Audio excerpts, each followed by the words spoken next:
Assalamualaikum warahmatullahi wabarakatuh. Waalaikumsalam warahmatullahi wabarakatuh. Bismillahirrahmanirrahim. Alhamdulillahi rabbil alamin. Wassalatu wassalamu ala ashrafil anbiya'i wal mursalin. Sayyidina wa maulana Muhammadin وعلى آله وأصحابه المجاهدين الطاهرين أما بعد. Saudara-saudara kaum muslimin seiman dan sekeyakinan yang berbahagia. Pada suatu hari seketika sedang berkumpul dengan para sahabat, Rasulullah pernah memberikan peringatan. Beliau bersabda, yushiku an tada'a alaikumul umamu kama tada'al akanatu ala qas'atiha. Pada suatu saat nanti akan datang di tengah-tengah kamu wahai umat Islam, di mana orang-orang lain di sekeliling kamu akan bersatu mengerubungi kamu seperti bersatunya orang-orang mengerubungi makanan di atas meja hidangan. Akan datang satu saat nanti di mana kondisimu dikepung sedemikian rupa, yang barat mau menerkam, yang timur mau menghantam, yang selatan mau menginjak-injak, yang utara pun akan menjelajah.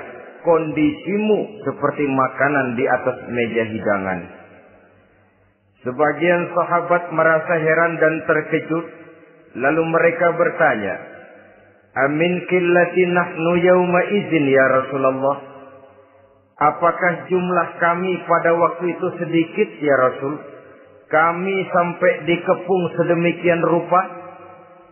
Beliau menjawab, bal antum yawma izin katsir. Sama sekali tidak. Kamu tidak sedikit pada saat itu. Bahkan jumlahmu sangat banyak. Kamu adalah mayoritas. Walakinnakum ghusa'un ka ghusa'is sail. Tetapi keadaanmu saat itu persis seperti buih di lautan. Banyak tetapi centang perenang. Banyak tetapi tidak punya daya dan kekuatan. Banyak tapi dipermainkan gelombang lautan, dihempaskan ke tepian pantai tanpa punya makna dan arti. Kondisimu pada saat itu kuantitas yang tanpa kualitas. Sehingga orang lain enak saja mengepung kamu. Akidahmu didangkalkan, dibanjiri dengan peradaban dan kebudayaan yang menjauhkan dari agama. Dari segi maksiat dan munkarat seluruhnya mengepung sampai kita melepaskan nilai-nilai Islam kita ini. Dan celakanya, sambung beliau, وَلْيَنْزِعَنَّ فِي قُلُوبِ عَدُوِّكُمُ الْمَهَابَةَ مِنْكُمْ. Akan dicabut kehebatanmu di mata musuh-musuhmu. Sehingga pada saat seperti itu, orang lain memandangmu umat Islam enteng saja, remeh saja, tidak ada apa-apanya. Sudahlah, pokoknya umat Islam sikat saja. Umat Islam enteng, umat Islam kecil, umat Islam tidak ada apa-apanya. Alangkah ironinya, alangkah menyedihkannya, memilukan dan sekaligus memalukan. Umat yang mayoritas ini dipermainkan oleh yang minoritas. Umat yang jumlahnya terbesar, terbanyak, bahkan konon menurut catatan sampai 90%, tapi dipermainkan oleh mereka kelompok-kelompok kecil ini.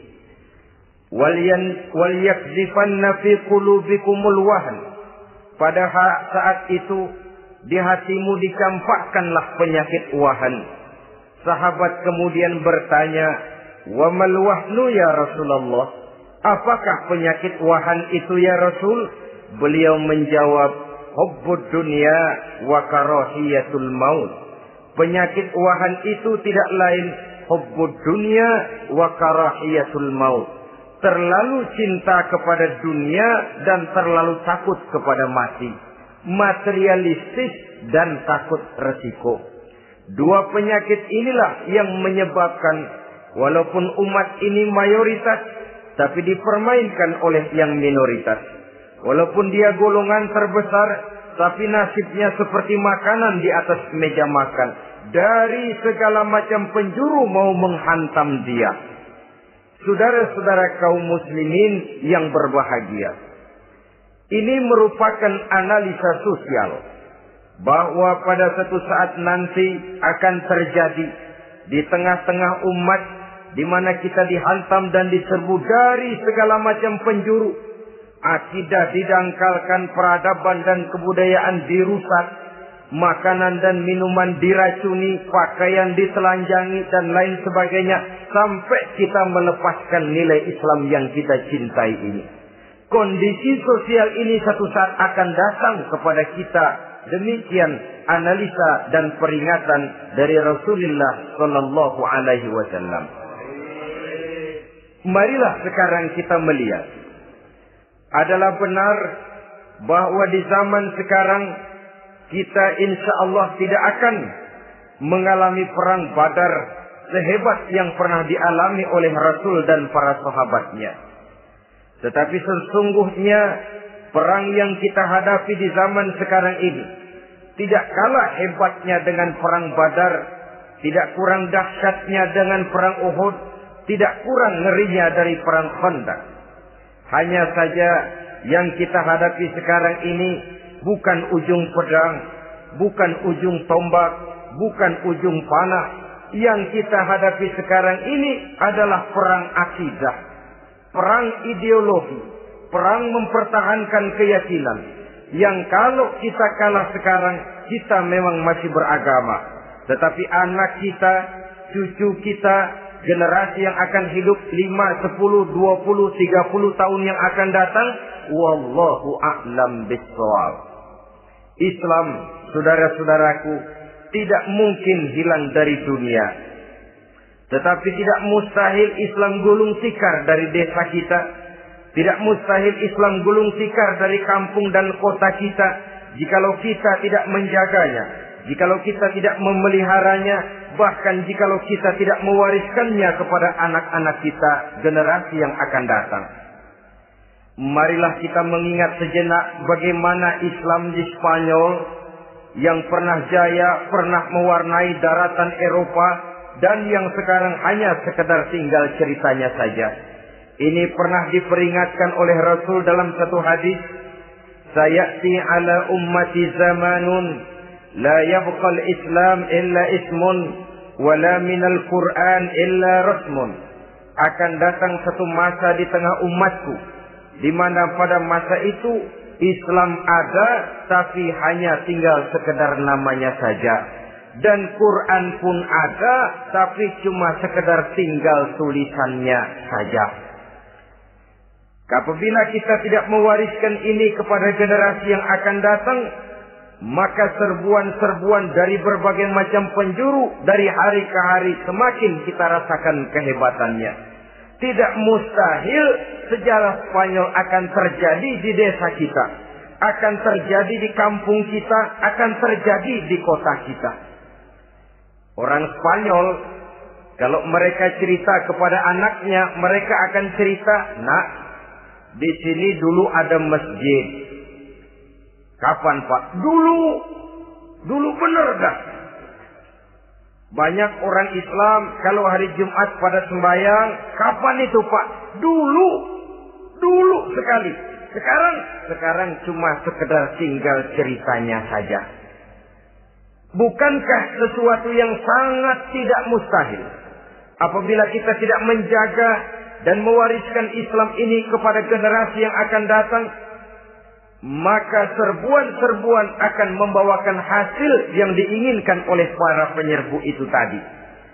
Kita sudah menjadi umat yang mayoritas, tetapi umat yang mayoritas ini menurut Rasul dikepung sedemikian rupa, akidahnya didangkalkan, peradaban dan kebudayaannya ditekan sedemikian rupa, kehidupan sosialnya dibuat individualis.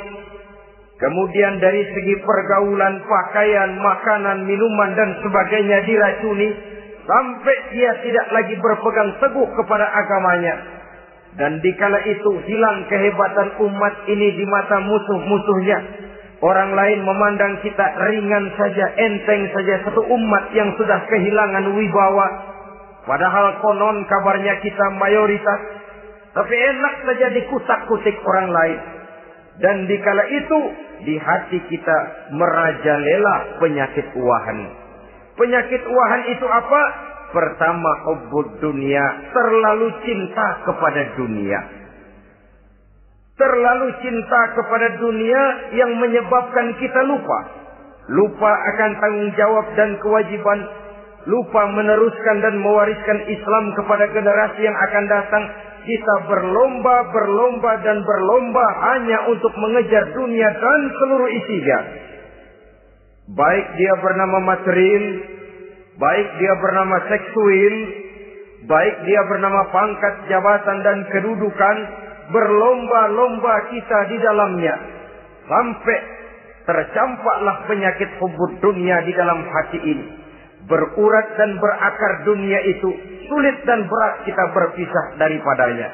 Akibatnya kemauan untuk berbuat demi dan atas nama agama sangat sulit terwujud di dalam kehidupan ini.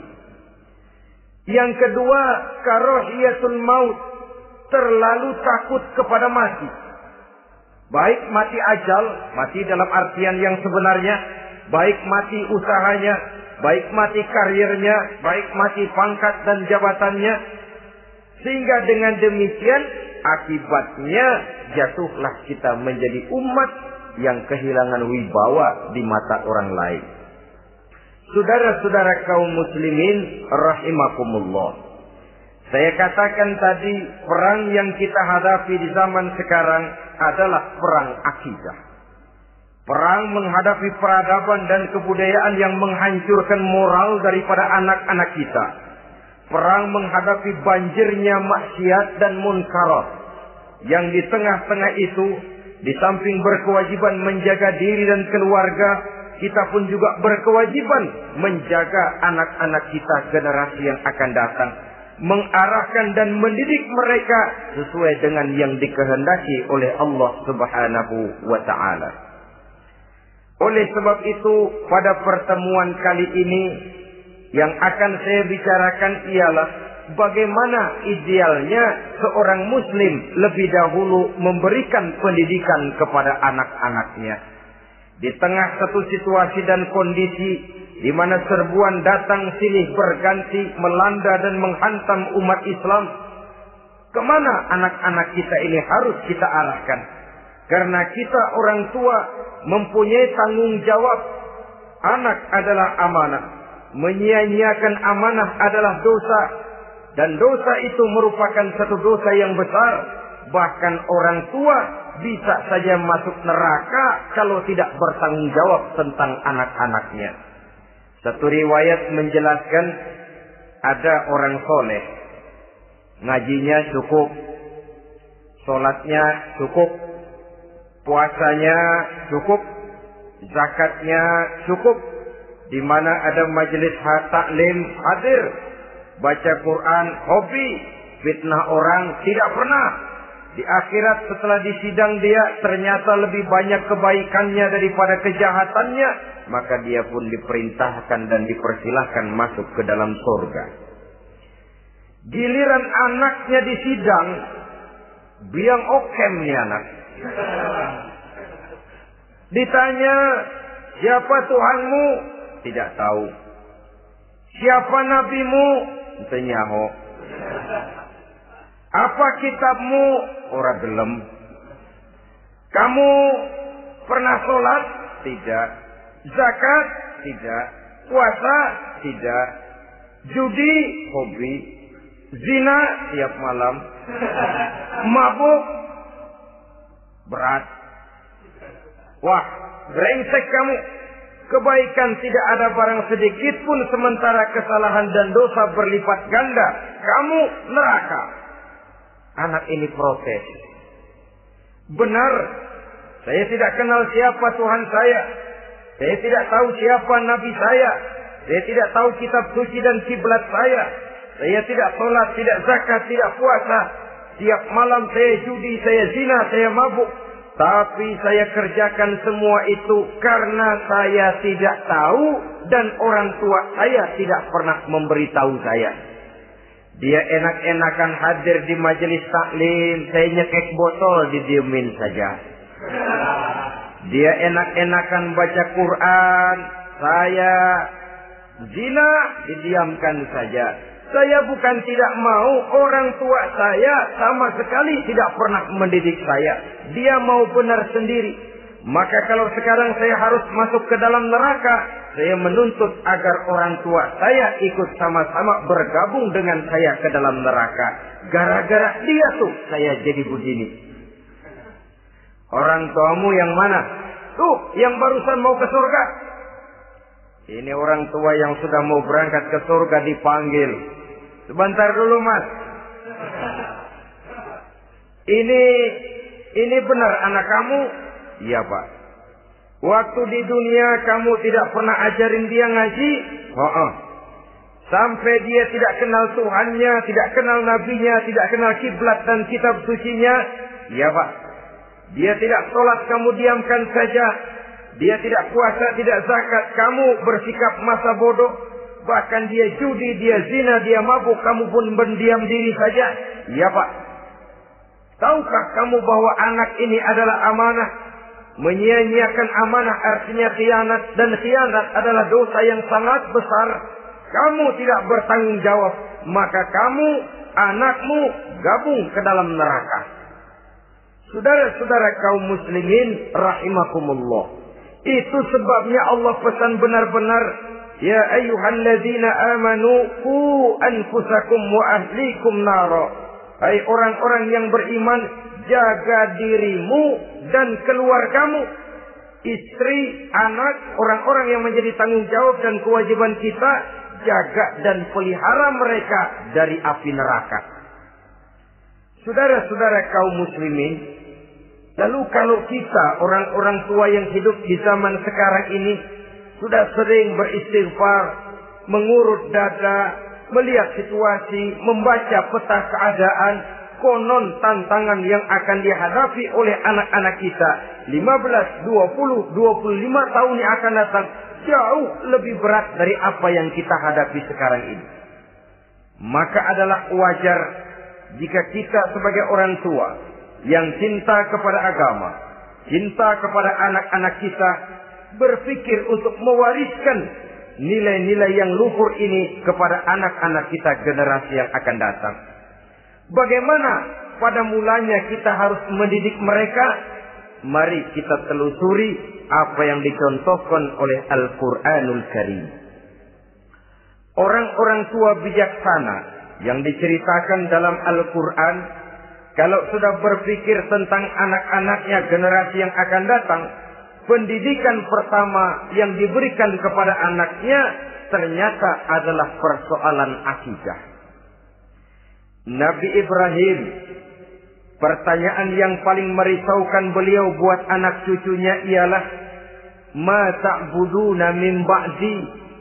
Saudara bisa lihat surah Al-Baqarah ayat 133. Anak-anakku, kalau pada satu saat nanti aku, ayahmu ini sudah tidak ada lagi, meninggalkan kamu semua, meninggalkan kehidupan dunia ini, ma ta'buduna min ba'di, apa yang akan kamu sembah nak kalau ayah sudah tidak ada lagi?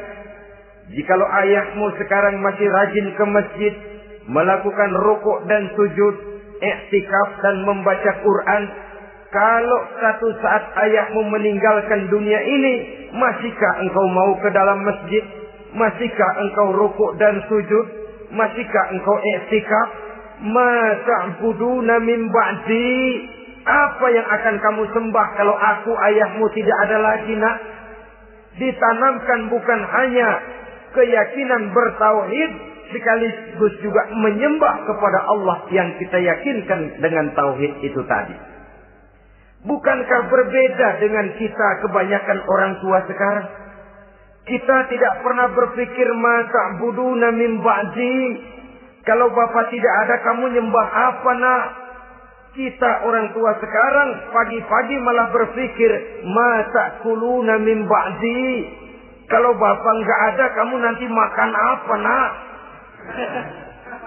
Bukan nyembah apa yang kita pertanyakan. Bukan nyembah apa yang kita khawatirkan. Makan apa nak? Maka yang dicari lalu sekolah-sekolah yang bonafit, yang tidak peduli apakah itu merusak imannya, mematikan akidahnya, menghancurkan keyakinannya. Yang penting ada jaminan hari depan bisa dapat lapangan kerja. Akibatnya berduyun-duyun orang-orang tua muslim menyekolahkan anaknya di sekolah-sekolah yang bukan Islam, yang nyata-nyata membahayakan akidahnya. Dididik dengan kultur dan budaya yang bertentangan dengan nilai-nilai agamanya. Bukankah ini berarti merelakan anak untuk dikafirkan? Bukankah ini artinya menyerahkan anak untuk ditulis menurut selera para pendidik yang tidak sesuai dengan nilai akidah yang dimilikinya? Mengapa kita tidak berpikir seperti Nabi Ibrahim yang sebelum memberikan pendidikan kecerdasan, sebelum pendidikan matematika, IPS, PSPB dan disiplin ilmu lainnya, yang pertama ditanamkan ma ta'buduna min ba'di. Kalau ayahmu tidak ada, kamu menyembah apa nak? Menyembah Allah, apa nanti malah menyembah harta? Menyembah Allah, apa nanti malah mendewa-dewakan pangkat dan jabatan? Menyembah Allah, apa malah nanti menyembah alam? Itu yang dikhawatirkan Nabi Ibrahim kepada generasi yang akan datang. Dan itu saudara-saudara yang seharusnya mengkhawatirkan kita kepada anak-anak kita generasi yang akan datang. Lihatlah serbuan akidah di zaman sekarang ini. Dimanfaatkan kemiskinan kita umat Islam. Diberikan kita tawaran berupa beras, pakaian, obat-obatan, kalau perlu beasiswa, asal bisa melepaskan keislaman kita ini. Bertahap, sedikit demi sedikit, step by step, shibran bi shibrin wa zira'an bi zira'in. Dan harus saya ingatkan, orang di zaman sekarang tidak mungkin menghantam Islam secara frontal. Tidak mungkin menghantam Islam terang-terangan, apalagi mengerahkan satuan militer. Tidak. Orang berhitung, bagaimanapun kondisi dan kualitasnya umat Islam, mereka masih punya satu modal penting, fanatisme agama. Kalau ini disulut, api jihad segera berkobar, dan hanya maut yang bisa menghentikan orang yang dibakar dengan semangat jihad. Orang tahu itu. Betapa Uni Soviet kedodoran menghadapi mujahidin Afghanistan yang disulut oleh semangat jihad yang berkobar dengan persenjataan yang primitif ketimbang persenjataan Uni Soviet. Entok mereka pantang surut mundur ke belakang. Jadi jangan mimpi bahwa orang mau menghantam Islam ini dengan melarang pengajian, meruntuhkan masjid, menyegel pondok pesantren. Tidak. Melarang orang sholat. Tidak. Kalau perlu masjid diperbanyak, musola diperbesar. Tapi bikin itu masjid seperti museum. Besar, megah, mercusuar. Tapi bikin seperti museum. Tempat orang kagum, tempat orang memuji, tapi sunyi dari nilai-nilai ibadah. Saudara-saudara kaum muslimin, untuk sampai kepada penghantaman akidah, jalan yang paling mudah dirintis sekarang ini secara bertahap dan sistematis memisahkan umat Islam dari Islamnya. Biarkan mereka bernama Muslim. Biarkan di atas kartu penduduknya tertulis agama Islam. Tapi tanamkan budaya-budaya yang menyebabkan cara bergaul mereka, cara berumah tangga mereka, cara bertetangga mereka, sampai kepada cara mereka berpakaian, cara mereka bergaul, cara mereka makan dan minum, cara mereka mendidik dan menyekolahkan anak sama sekali tidak lagi mencerminkan nilai-nilai yang islami. Itu sudah satu usaha yang paling praktis, memisahkan umat Islam dengan Islamnya. Kalau sadarlah kita ke arah ini usaha orang di zaman sekarang, maka yang harus pertama kita tanamkan kepada anak-anak kita, didik mereka dengan jiwa tauhid yang mengkristal di dalam batinnya, meresap sampai ke tulang sumsumnya, yang tidak akan sampai pun nyawa berpisah dari badannya. Akidah itu tidak akan berpisah dari hatinya. Bahkan dia sanggup dengan tegar berkata, lebih baik saya melarat karena mempertahankan iman daripada hidup mewah dengan menjual akidah. Satu khitbah, satu garis kehidupan yang perlu kita wariskan kepada anak-anak kita, generasi yang akan datang. Dahulu ada satu tradisi, saudara-saudara. Kalau anak gadis kita dilamar orang lalu bertanya, anakmu mau ngelamar gadis saya, apa sudah khatam Quran berapa kali?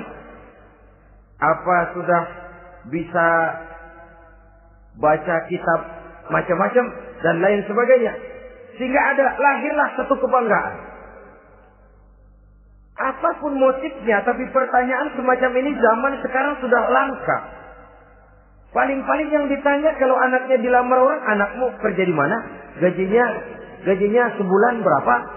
Kendaraannya bebek apa soang? Apa-apa. Itu yang kita pertanyakan, berkisar di seputar materi, kerja, job, status sosial, dan lain sebagainya. Perkara bisa baca Quran atau tidak, nomor 18. Perkara sembahyangnya rajin apa tidak, nomor 36. Saudara hadirin, akibatnya terjadi pergeseran nilai. Maka mendidik anak menurut tuntunan Quran adalah seperti yang diberikan contoh oleh Luqmanul Hakim, yang diceritakan dalam surah Luqman mulai ayat 11 dan selanjutnya. Apa pendidikan pertama yang harus kita berikan kepada anak? Pertama, ya bunayya la tusyrik billah. Wahai anakku, jangan sekali-kali engkau menyekutukan Allah. Nah, jaga tauhid, pelihara iman, mantapkan akidah. Ini dasar yang pertama. Belum lagi anak mengenal berbagai macam disiplin ilmu, yang pertama ditanamkan tauhid. Ini yang mendasari kehidupan. Ini yang akan menjadi mewarnai dan menjadi warna dari kepribadian seseorang. Sentuhan jiwa tauhid di dalam diri si anak. Belum lagi sempat dia kenal yang lain. Yang pertama yang kita tanamkan, kita wariskan, kita berikan, la tusyrik billah. Jangan sekali-kali menyekutukan Allah. Nah, kalau ini sudah tertanam, ini sudah merupakan satu fondasi yang kuat. Selebihnya nanti tinggal melihat bakat si anak, kemana dia harus dididik. Yang terpenting nilai iman lebih dahulu tanamkan. Dan untuk menghancurkan nilai keimanan, saudara-saudara, saya katakan, ingatkan kepada hadis di awal tadi, dikepung kita dari berbagai macam penjuru agar bisa melepaskan nilai-nilai iman dan keyakinan. Proses pendangkalan akidah, ditanamkan keraguan kepada agama, ditanamkan rasa malu beragama, sholat malu, baca Quran malu, berangkat ke masjid malu, pakai jilbab malu. Ditanamkan rasa malu beragama, sehingga bertahap sedikit demi sedikit kita mulai berpisah dengan kehidupan beragama. Ditanamkan hal yang sedemikian rupa dari berbagai macam penjuru. Dihantam akidah kuat, dihantam dari segi peradaban dan kebudayaan. Diperbanyaklah peradaban dan kebudayaan yang bukan mendekatkan kita dengan agama, malah mendekatkan kita dengan neraka.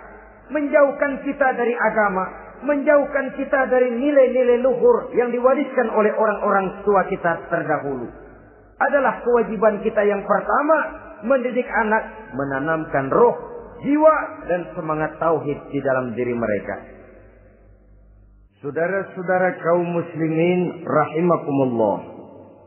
Kenapa kita lebih dahulukan menanamkan jiwa, roh, dan semangat tauhid ini kepada anak-anak kita? Pertama, kita tidak hanya ingin sekedar mempunyai anak yang pintar, tetapi lebih daripada itu kita pun ingin mempunyai anak yang benar. Segala macam disiplin ilmu, segala macam bentuk penalaran ilmiah dan pengisian intelektualitas manusia mungkin di satu sisi akan membuat dia pintar, tapi di sisi lain belum tentu akan membuat dia benar. Nabi pernah memberikan peringatan, "Man izdada ilman wa lam yazdad huda, lam yazdad minallahi illa bu'da." Orang yang hanya bertambah ilmu pengetahuannya, tapi tidak bertambah hidayah dari Allah, tidak makin mantap keimanannya, maka seluruh nilai-nilai ilmunya hanya akan menjauhkan dia dari Allah Subhanahu wa ta'ala. Dan adalah lebih merupakan azab daripada nikmat kalau kita diberikan ilmu pengetahuan yang hanya akan menyebabkan kita semakin jauh dari Allah Subhanahu wa ta'ala. Yang kedua, sesungguhnya roh, jiwa, dan semangat tauhid yang melekat dalam diri anak pada puncaknya akan melahirkan satu disiplin murni yang tumbuh dari dalam dirinya sendiri, di mana si anak dalam kehidupannya merasakan dimanapun dia berada, kemanapun dia pergi, ia selalu merasakan kehadiran Allah dekat dalam hidupnya. Ia sadar sesadar-sadarnya bahwa tidak ada satu perbuatan yang bagaimanapun kecilnya yang bisa disembunyikan dari kekuasaan Allah Subhanahu wa ta'ala. Yang ketiga, dengan penanaman roh, jiwa, dan semangat iman ini, maka diharapkan anak-anak nanti pada pertumbuhannya sanggup mengendalikan hawa nafsunya. Dengan kata lain, bahwa penanaman jiwa tauhid, penanaman roh dan semangat keimanan ini merupakan kondisi dasar yang harus dilakukan sebelum yang lain-lainnya. Kemudian pendidikan kedua yang diberikan oleh Al-Quran melalui contoh dan model dengan Luqmanul Hakim ini, setelah menanamkan tauhid, ditanamkanlah kepada si anak ini rasa hormat kepada orang tuanya. Wa wasainal insana biwalidayhi, dan kami wasiatkan kepada manusia untuk berbakti kepada ibu bapaknya. Hamalathu ummuhu wahnan ala wahnin, karena ibunya telah mengandungnya dengan kepayahan di atas kepayahan. Maksudnya dengan kepayahan dan kelelahan yang berlipat ganda. Sehingga ketika Rasul ditanyakan orang, "Ya Rasul, siapa yang paling harus saya taati di dunia ini?" Beliau menjawab, "Ibumu." Kemudian, "Siapa lagi ya Rasul?" "Ibumu." Setelah itu, "Siapa lagi ya Rasul?" "Ibumu." Dan kemudian, "Siapa ya Rasul?" "Bapakmu." Ibu, ibu, ibu, bapak. Bahkan al-jannatu tahta aqdamil ummahat, surga berada di bawah telapak kaki ibu. Bagaimana menanamkan rasa hormat kepada orang tua di hati anak? Tentu yang pertama, bagaimana orang tua bisa memberikan keteladanan. Marilah kita sebagai orang-orang tua ini menyadari bahwa sebelum anak kenal sekolah dasar, sebelum anak kenal TK, ibtidaiyah, sanawiyah, sampai kepada perguruan tingginya, yang pertama dia kenal adalah lingkungan rumah tangganya, gurunya adalah ibu bapaknya. Di sini berlakulah apa yang dinamakan keteladanan. Keteladanan jauh lebih berhasil daripada sekedar teori-teori yang muluk. Keteladanan jauh lebih berhasil daripada berbagai macam indoktrinasi dan penataran. Kurangnya keteladanan akan menyebabkan anak mencari pola. Apabila kita orang tua ini tidak bisa memberikan keteladanan yang baik kepada anak-anak kita, maka pada suatu saat anak-anak akan menganggap enteng dan kehilangan wibawa kita sebagai orang tua di mata mereka. Dikala itu akan sangat sulit kita membentuk kepribadian mereka. Bukankah di zaman sekarang ini kita banyak mengalami krisis wibawa, krisis figur? Ada yang karena rapotnya merah melulu, gurunya dikeroyokin. Pak guru pulang sekolah dicegat. Bahkan nyaris ada orang tua pernah dibunuh oleh anaknya sendiri. Dan lain sebagainya, kasus-kasus yang sebenarnya tidak perlu terjadi. Karena memang bukan saja bertentangan dengan nilai budaya kita sebagai bangsa, tapi juga bertentangan dengan ajaran agama kita sendiri. Krisis wibawa, krisis figur, yang juga akibatnya harus kita sadari banyak faktor yang membentuk kepribadian anak. Pergaulannya, yang dibacanya, yang ditontonnya, yang disaksikannya di dalam kehidupan. Benar kita menyekolahkan mereka, tapi berapa jam mereka di sekolah? 6 jam, 7 jam paling lama. Sedangkan mereka hidup satu hari satu malam 24 jam.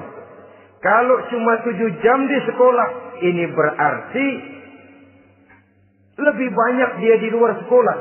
Dan di luar sekolah itu artinya ya rumah tangganya, ya temannya, ya lingkungan di mana dia tinggal, yang seluruhnya sangat besar pengaruhnya dalam ikut membentuk kepribadian anak-anak kita. Saya katakan tadi, di samping kita menghadapi perang akidah, kita pun berhadapan di dalam perang menghadapi peradaban dan kebudayaan yang bukan saja menjauhkan kita dari agama, tetapi sanggup menghancurkan moral daripada anak-anak kita. Secara pribadi, saudara-saudara, saya iri, saya kagum misalnya dengan kemajuan yang diperoleh oleh negara tetangga kita, Jepang misalnya. Padahal tahun 45 ia pun hancur lebur oleh meledaknya atom di Hiroshima dan Nagasaki. Tapi bagai satu tenaga raksasa kemudian Jepang bangkit. Menjadi satu negara superpower di Asia. Bahkan gurunya saja Amerika sekarang ini kewalahan menghadapi perang dagang dengan Jepang ini. Dan yang menarik, Jepang bisa maju dan modern dengan tetap menjadi Jepang. Tanpa harus kehilangan identitasnya sebagai satu bangsa. Tanpa harus kehilangan kepribadiannya sebagai satu bangsa. Sebagai negara yang sedang berkembang, kita sering latah. Kita ingin meniru Barat, tapi bukan teknologinya, westernisasinya yang kita tiru. Bukan isinya, kulitnya yang kita ambil. Akibatnya apa? Modernnya belum, orangnya sudah Barat. Bergaulnya sudah cara Barat, berumah tangganya sudah cara Barat, berpakaiannya sudah cara Barat, mendidik anaknya sudah cara Barat. Di mana ketemu orang tua cukup hello daddy. Kulitnya kita ambil, sementara isinya kita campakkan. Ironi dan menyedihkan. Padahal kita sesungguhnya bisa maju dan modern. Bisa mengejar segala ketinggalan dan keterbelakangan kita. Dengan tetap menjaga nilai-nilai luhur budaya kita sebagai satu bangsa. Mengambil isinya. Dan kalau memang tidak perlu, lalu mencampakkan kulitnya. Pengaruh peradaban dan kebudayaan yang menghancurkan moral daripada anak-anak kita. Oleh pesatnya arus teknologi. Oleh pesatnya arus komunikasi. Di mana hal-hal yang terjadi di belahan dunia lain dapat kita saksikan hari ini juga melalui layar televisi. Yang terjadi di Amerika, di Eropa, di Afrika, di ujung dunia yang paling ujung sekalipun. Di ujung dunia yang paling ujung. Hari ini kejadian, hari ini sudah bisa kita saksikan. Pesatnya arus komunikasi. Kalau jatuh ke tangan anak-anak kita yang belum mempunyai filter, daya saring positif, akan dicerna oleh mereka tanpa memilah dan memilih. Akibatnya orang kampung bilang kelolodan. Makan nggak dikunyah lagi. Tentu saja akhirnya kelolodan. Dan kalau sudah kelolodan, menyusahkan kita seluruhnya. Oleh karena itu budaya menghormati orang tua perlu dijaga, perlu dipelihara dan diwariskan kepada anak-anak kita. Tali silaturahmi sehingga ada respeknya kepada orang tuanya. Jangan bapaknya dianggap CS, ibunya dianggap CS, kakeknya dianggap CS. Hilang rasa respek, hilang rasa menghormati. Sementara orang tua sendiri tidak bisa memberikan keteladanan, kurang mendapat perhatian dan lain sebagainya. Apalagi kalau baik ibu maupun bapak adalah orang-orang karier yang setiap hari sibuk menghadapi tugas masing-masing. Bapak sibuk rapat, pindah kantor sana kantor sini, ibu sibuk arisan, besarlah anak-anak di tangan pembantu dan lain sebagainya, sehingga dia merasa kurang mendapat perhatian, dan ini akan ikut membentuk warna dari kepribadian yang dimilikinya. Sampai kepada pelosok-pelosok desa, jaringan televisi memang menguntungkan.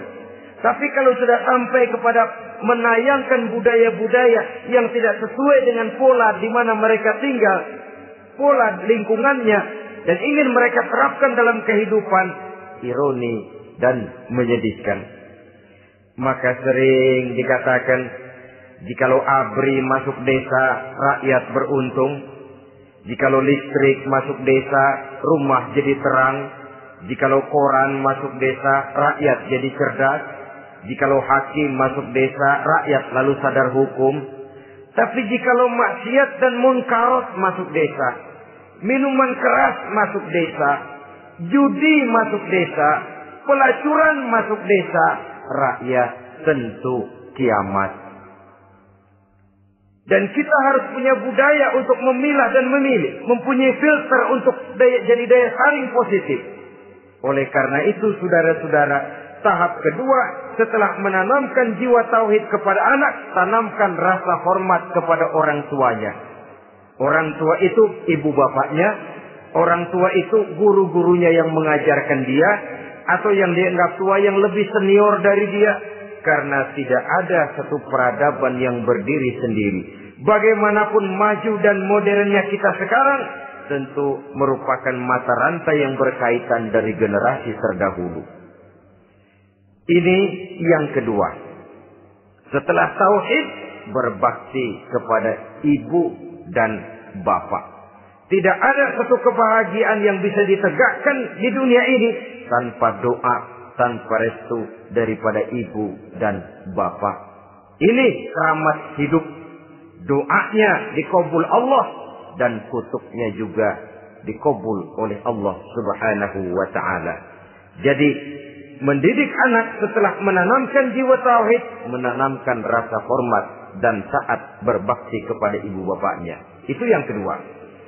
Kemudian yang ketiga, melalui model Luqman, Quran mendorong kita untuk mendidik anak menanamkan etika otonom.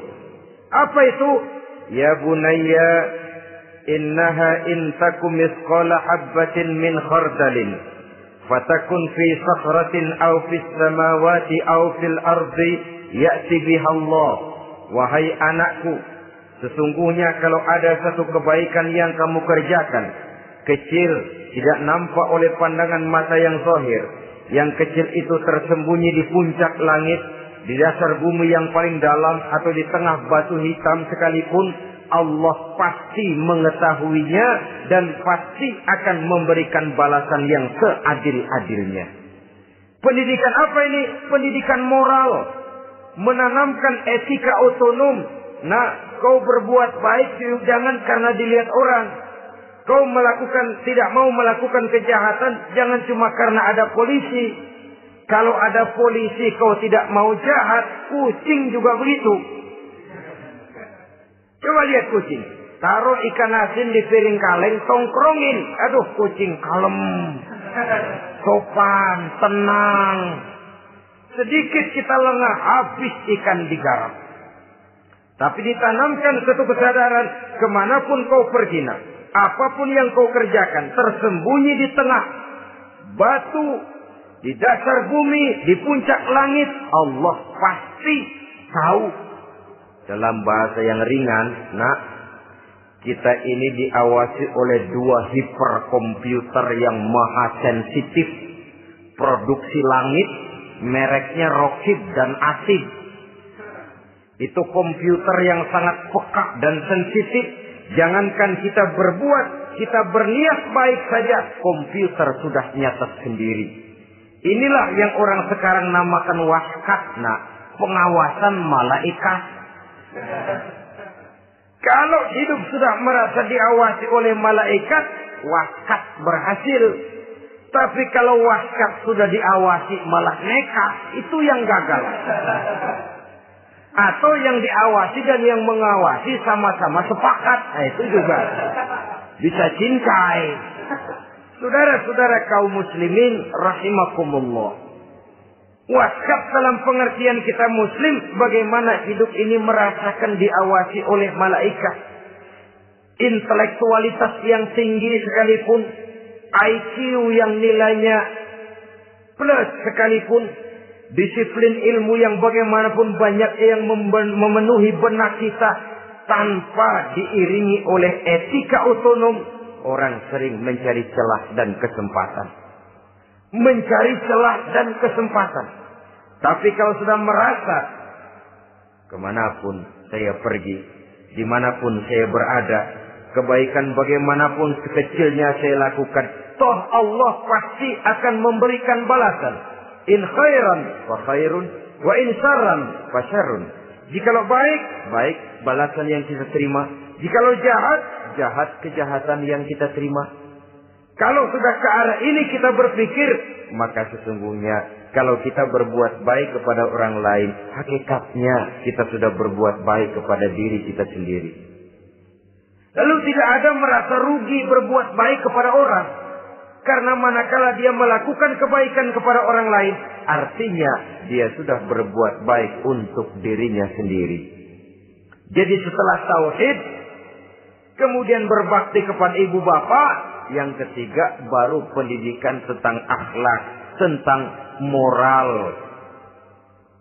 Pola ini yang sering terlupakan oleh kita. Bahwa bagi kita itu pendidikan tidak lain upaya mencerdaskan otak anak. Jangan sampai sebab ini kelihatannya pembangunan makin maju, persaingan hidup makin tajam, tensi ekonomi semakin tinggi. Sementara jumlah tenaga kerja dengan lapangan kerja yang tersedia jauh dari mencukupi. Jikalau tidak membekali anak dengan pendidikan yang menunjang lapangan pekerjaan, orang tua khawatir, takut sekali anaknya jadi gelandangan. Dikhawatirkannya kehidupan dunia ini, sementara dia lupa kalau anaknya bisa jadi gelandangan di akhirat. Padahal selama-lamanya gelandangan di dunia, paling seumur manusia itu 60 tahun, 70 tahun lah umur orang sekarang. 70 itu sudah luar biasa itu. Tapi kalau harus menggelandang di akhirat, menjadi gelandangan di akhirat, alangkah menyedihkannya. Apakah akan kita korbankan satu kehidupan yang langgeng, abadi, cuma karena tertipu oleh fata morgana dan kamuflase? Kita korbankan yang sedikit, kita korbankan yang besar karena kita memilih yang sedikit. Dalam bahasa Al-Quran memang pernah diceritakan hidup ini hakikatnya perlombaan, saudara-saudara. Perlombaan. Dan di dalam perlombaan itu ada yang menang, ada yang kalah. Al-Quran lalu memberikan peringatan. Alhaakumut takatsur. Kamu telah lalai karena berlomba-lomba memperbanyak harta, mempertinggi pangkat dan kedudukan. Hatta zurtumul maqabir. Sampai kamu akan masuk ke liang kubur baru sadar. Apalagi kalau nafas sudah sampai di tenggorokan. Persis Fir'aun. Sudah tenggelam di lautan merah. Mau mampus. Baru dalam sekaratnya amantu bi Rabbi Musa wa Harun. Kalau begini caranya, saya juga percaya kepada Tuhan Musa dan Harun. Percaya kepada Allah. Sudah mau mati. Baru amantu bi Rabbi Musa. Kami percaya kepada Tuhan Nabi Musa, kata Fir'aun. Malaikat maut kalau benar dilelepin terus di laut. Mampus terus sekalian. Hidup ini memang kita berlomba. Berlomba dengan waktu. Berlomba dengan umur. Berlomba dengan tenaga. Berlomba dengan tetangga. Yang jangankan kita sampai mundur. Berhenti saja sejenak. Kita akan ditinggalkan oleh yang lain. Tiada kata mundur. Bahkan tiada kata berhenti. Sekali kita melangkah. Melangkahlah terus. Tapi berlombalah seperti yang dikehendaki Quran. Fastabiqul khairat. Berlomba-lombalah di dalam kebajikan. Jangan berlomba-lomba di dalam kemaksiatan, kemunkaran, kejahatan. Berlombalah dalam urusan kebaikan. Saudara-saudara kaum muslimin rahimakumullah. Tauhid, berbakti kepada ibu bapa, kemudian pendidikan tentang moral. Apabila pendidikan tentang moral sudah tertanam, barulah lihat bakat si anak. Kemana bakatnya? Anak saya kelihatannya dari kecil demennya main bedil-bedilan saja. Berikan itu. Kirim ke Magelang, masukkan akabri. Tapi dengan syarat 3 itu tadi. Iman sudah tertanam, rasa bakti kepada ibu bapak sudah ada dan punya nilai moral. Sehingga boleh jadi nanti dia menjadi jenderal yang beriman, yang berbakti kepada ibu bapaknya dan punya moral yang tinggi. Kan lebih baik rakyat rendah tapi akhlaknya tinggi daripada pejabat tinggi tapi moralnya rendah. Jauh lebih baik rakyat rendah punya moral tinggi ketimbang pejabat tinggi punya moral rendah. Nilai moral ini yang jadi ukuran dan barometer di masyarakat. Yang ini yang sering kita lupakan. Bahwa kehancuran satu bangsa dimanapun di dunia ini selalu dimulai dengan kehancuran moral daripada bangsa itu sendiri. Sekarang membina nilai moral ini berat. Gadis kita, remaja, putri diberikan pakaian jilbab, mungkin dia sendiri masih setengah-setengah. Ditambah lagi oleh ledekan temennya. Jilbab lah kuno. Bau surga lah, bau masjid lah, bau menyan lah. Ditanamkan rasa malu untuk hidup dekat dengan agama. Kalau moral semacam ini sudah tertanam, sedikit demi sedikit kita mulai mengucapkan selamat tinggal kepada agama. Dan kemalangan apa yang lebih malang kalau kita sudah jauh dari agama ini? Bukankah Islam telah menyelamatkan manusia dari penyakit jahiliyah dan membawanya kepada satu kehidupan yang maju dan modern? Kalau kita tinggalkan Islam ini, bukankah artinya kita akan kembali kepada satu zaman jahiliyah? Hanya saja jahiliyah itu berada di abad modern. Versinya tentu lebih modern. Kalau zaman jahiliyah dulu mabuknya pakai arak, zaman sekarang sudah macam-macam orang bisa mabuk. Kalau zaman jahiliyah dulu anak perempuan dikubur hidup-hidup, zaman sekarang kadang-kadang belum sempat lahir ke dunia, malah sudah dibunuh lebih dahulu. Versinya saja yang berbeda. Kalau di zaman jahiliyah dahulu manusia menyembah batu yang bernama Latta, Uzza, Manat dan Hubal. Di zaman jahiliyah modern sekarang ini orang sering menyembah kepala bagiannya, sering menyembah atasannya, sering menyembah komputer, sering menyembah teknologi modern yang lebih diyakininya daripada Allah sebagai keyakinan sentral di dalam hidupnya. Saudara-saudara kaum muslimin rahimakumullah. Jadi yang ketiga, nilai moral yang ditanamkan kepada anak-anak kita supaya dia bisa menghadapi tantangan-tantangan hidup yang semakin berat ini dengan tetap berpegang teguh kepada nilai-nilai moral yang diwarnai oleh jiwa keimanannya yang bersumber dari ajaran agamanya. 3. Kemudian yang keempat, barulah tatanan kehidupan sehari-hari. Apa kata Luqman? Ya bunayya aqimis shalah. Setelah bertauhid, berbakti kepada ibu bapa, punya nilai moral. Ya bunayya aqimis shalah. Nak, dirikan salat. Rumah tangga muslim. Anak berumur 7 tahun sudah berani meninggalkan salat. Kata Nabi, pukul. Bukan untuk menyakiti, untuk mendidik. Karena sayang kepada anak. Saudara-saudara, kita khawatir betul kepada anak. Kalau dia pulang dari sekolah, buru-buru kita sebagai orang tua bertanya, sudah makan nak? Sudah istirahat nak? Tapi jarang kita sebagai orang tua melontarkan, sudah sholat nak? Bahkan kita bisa memberikan sugesti kepada anak. Nah, kalau kau naik kelas 1 sampai naik ke kelas 2, bapak beliin sepeda. Tamat SD nak, motor. Tamat SMP nak, ke Bali kita.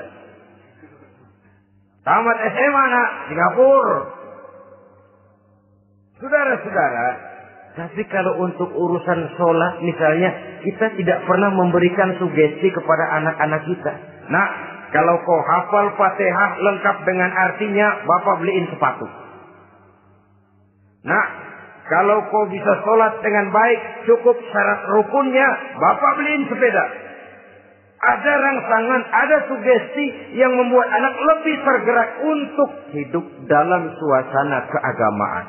Ya bunayya aqimis shalah, nak dirikan sholat. Sebab ini sandaran vertikal yang paling langsung antara manusia dengan Tuhannya. Menyadari bahwa sepanjang yang bisa dilakukan oleh manusia hanyalah berusaha dan berusaha, dan kepastian sepenuhnya ada di tangan Allah. Dengan sholat kepribadianmu diperteguh, dengan sholat sandaran vertikalmu kepada Allah diperkuat. Dan pada waktunya nanti Al-Quran memberikan bimbingan, hendaklah minta tolong kepada Allah dengan sabar dan tetap mendirikan sholat. Ya bunayya aqimis sholat. Setelah itu, wa'mur bil ma'rufi wanha 'anil munkar. Tegaklah membina yang ma'ruf, tegaklah mencegah yang munkar. Ini sikap hidup sudah. Sholat tadi tugas hidup. Lalu sikap hidup tampil di tengah masyarakat, membina yang ma'ruf, mencegah yang munkar sesuai dengan kesanggupan masing-masing.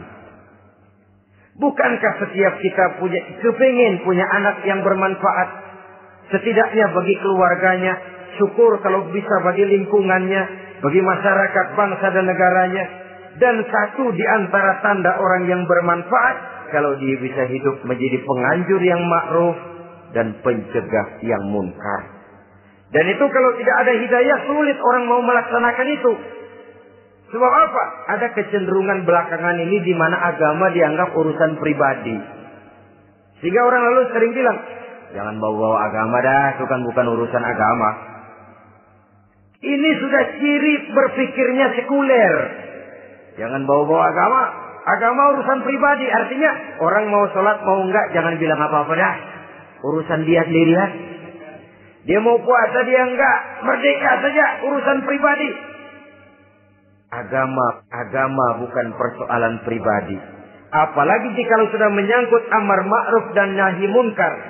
Siap menegakkan yang baik, mencegah yang munkar, untuk tegaknya satu masyarakat yang diwarnai oleh kebaikan dan terhindar dari segala macam kejahatan.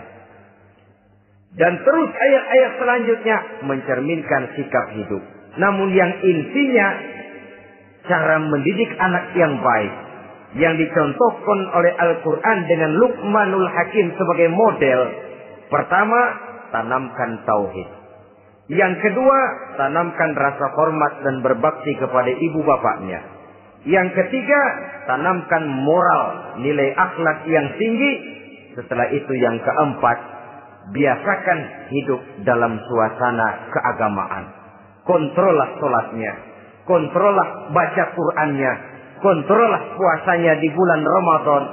Ajaklah anak-anak sholat berjamaah, sehingga dengan demikian dia terbiasa oleh satu suasana yang mendekatkan dia dengan nilai agamanya. Dari sana diharapkan nilai-nilai ilmu yang didapatnya dari bangku sekolah akan menciptakan keseimbangan dengan yang ditanamkan oleh orang tuanya dalam bentuk yang dijelaskan oleh surah Luqman itu tadi. Sehingga apabila keseimbangan ini terwujud, akan menjalin keseimbangan dalam pola berpikir, dan keseimbangan dalam pola berpikir akan melahirkan keseimbangan dalam perbuatannya. Terwujudlah kita harapkan insan yang fid dunya hasanah wa fil akhirati hasanah. Inilah harapan kita semua.